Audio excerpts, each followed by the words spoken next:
Scott Carlson, farm corn, soybeans, and raise some rye up northwest of Star Prairie, Cedar Lake area.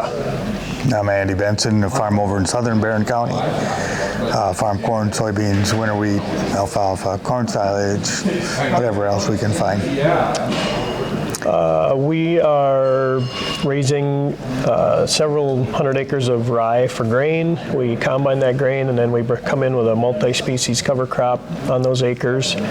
And then behind our soybeans that are left that don't go into that rye for grain, we are also spreading on just rye as cover. And then the following spring we are planting directly in that. Sometimes green, sometimes stale.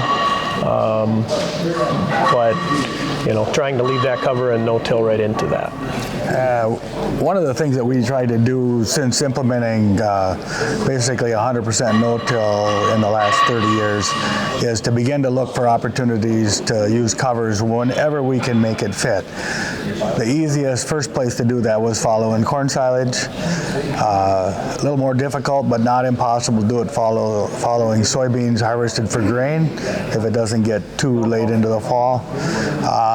But more recently, in the last 6 or 7 years, we've begun to incorporate winter wheat into our crop rotation, which gives us a really nice opportunity to get a legume and some brassicas growing because we have a little bigger window there.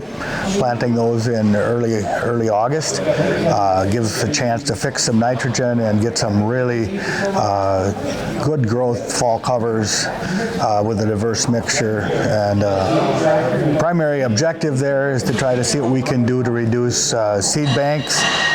We're a non-GMO soybean grow for the export market, and financial incentive to do that is pretty significant. So that's part of our incentive.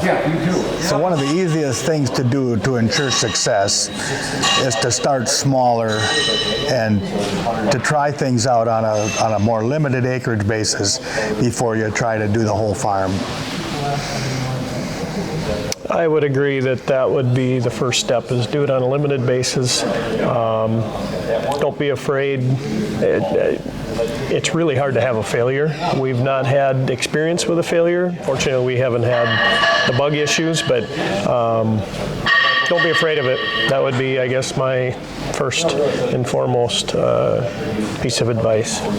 I would follow up with another piece of advice, and that is get yourself connected to a farmer-led watershed group that have people with experience in it, and listen, watch, pay attention, attend meetings.